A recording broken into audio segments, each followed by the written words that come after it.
Сәлеметсіздер ме оқушылар? 68-ші сабақ әліппе.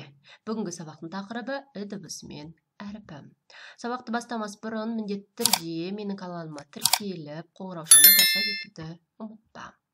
72-ші бетте берілген осы тапсырмалармен жұмыс жасайтын боламыз. Әліппені ашып, дайындап қойсаңыздар болады. Балалар, мына өлеңді бірге қайталайық. Үйрек десе бірінші. Үкі десе бірінші. Үсен десе бірінші. Үтік десе бірінші. Бұл әріпті қанекей кім айтады бірінші? Осы сөздердің барлығында ең бірінші келіп тұрған әріп ол қандай? Тағы да бір рет қайталайықшы.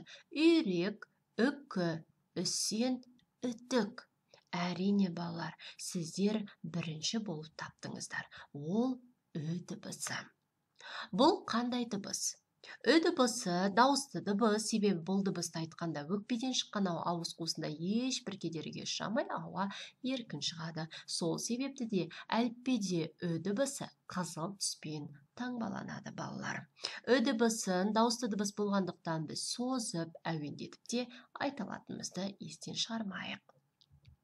Балалар, ү әріпін түймелерден жасап көрсет. Ол өте қызықты әрі өте оңай.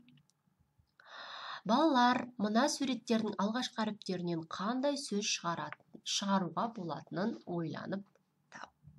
Бірінші суретте кеме, екінші суретте үй және нар. Яғни к, ү және на. Қандай сөз шықты балалар? Әрине, күн. Олай болса, бүгінгі күніміз жарқырап, сәттілікке толы болып, әрдайым бейбітшілікте, аманшылықта ғұмыр кешуді нәсіп етсін бізге балалар. Барлықтарыңызға сәттілік тілей отырып, сабағымызды жалғастырайық. Мына суретке назар аудар. Бұл суретте не бейнеленген балалар? Әліппеге қарайықшы. Бұл суретте 3 бидің ескерткіші бейнеленген екен балалар. Ол жерде мына балалар не істеп жүр деп ойлайсыңдар? Ол жерде бір сыныпта оқитын 3 дос 3 бидің ескерткішін тамашалауға барады екен. Олармен бірге досы күшік те бар. Ал балалар, осы 3 би туралы не білеміз? Жалпы танимыз ба? Ол туралы қандай мағлұматтар алып жүрміз? Толықтырайық. Қазақ билері ол ерте заманда осы күнгі соттың да тергеушінің де қызметін атқарған. Билер өздерінің бір ғана сөзімен не бір дауды, мәселелерді дұрыс шешіп беріп адамдарға көмектескен. Яғни би болу үшін өте білімді, алғыр, дауды шеше алатындай қасиетке ие білікті адамдарды қойған екен балалар. Оның сөзіне кез келген адам тоқтап, оның берген шешімін қабылдай алатындай дәрежелі адамдарды қойған екен. Олай болса, қазақ билерімен танысайық. Ол бірінші Төле би, Қазбек би және Әйтеке би.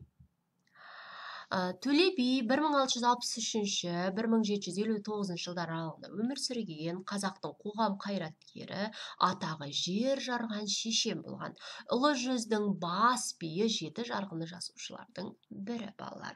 Екінші Қазбек би 1659-1765 жылдар аралығында өмір сүрген қазақтың атақты биі, қазақ жүздерін басқаруды реттеу ниетімен Тәуке хан ұлы жүздің биі етіп Төле биді, кіші жүзге Әйтеке биді, орта жүзге Қазбек биді тағайындаған.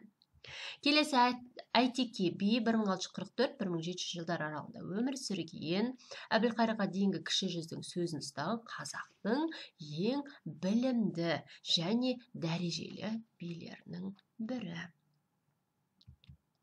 Олай болса, осы 3 би туралы мәліметімізді толықтыру үшін әліппеге назар аударайық. Ең алдымен мына жердегі сөздерді оқып алайық, одан кейін мәтінді бірге оқитын боламыз. 3 күш, түн, күн, күз, жүз, үкі, үкімет. Осы сөздерді оқу арқылы балалар ү дыбысы сөздің басында да, сөздің ортасында да кездесетінін аңғаруға болады. Мәтінге назар аудар. Атақты 3 кісі болған. Оның бірі әділ адам. Екіншісі тапқыр шешен еді, ал үшіншісі даналықпен ел басқарған. Бұлар кімдер деп ойлайсың? Балалар, бұл кімдер еді? Әрине, ол біздің 3 биіміз болатын.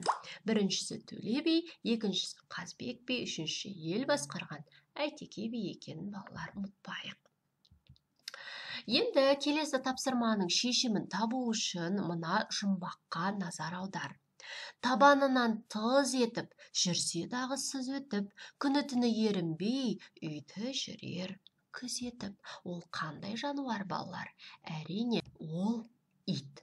Ал иттің баласын біз не деп атаймыз? Әрине, күшік деп атаймыз. Яғни әліпбиде мына жерде жасырылған сөз ол күшік болатын. Күшік дегенде екінші дыбыс ү дыбысы кездеседі. Балалар, мына жұмбақты әрі қарай бірге шешейік. Бір кітаптың парағы күнде азайып барады. Ол кітапқа ұқсайды және күнде оның парақтары азаяды. Ол не екен балалар? Әрине, ол күнтізбе. Балалар, күнтізбенің парағы не себепті күнделікті азайып отырады? Ол туралы білеміз бе? Олай болса, мына мәліметке назар аудар. Күнтізбе балалар ағылшын тілінен аударғанда календар деген сөзді білдіреді. Уақыт мезгілін есептеудің аспан денелердің ауып қайталау ерекшелігіне негізделген жүйе, анықтамалық басылым. Ол жерге біз өзіміздің қалаған күнімізді белгілей аламыз және сол күн өтіп кеткеннен кейін, сол ай өткеннен кейін оның парақтарын жыртып, алып тастап, келесі айға көшіріп отырады екенбіз. Сол себепті оның беті күнделікті азайып отырады. Бұл мәлімет сіздерге пайдалы болды деген ойдамын. Осымен бүгінгі сабағымызды аяқтаймыз. Соңғы тапсырмамен толықтырып жіберейік, балалар, ү дыбысына байланысты сөздерді қайталайық. Сонымен үкі, үтік, күшік, үйрек, үш және үй деген сөздерде ү дыбысы келеді. Осы сөздерге байланысты өзің сөйлем құрап үйрен. Мысалы, үкі түнде жорыққа шыққанды жақсы көреді. Үтікті пайдалануда абай бол деген секілді сөйлемдермен әрі қарай жалғастыр балалар. Осымен сабағымызды аяқтаймыз. Келесі кездескенше сау бол.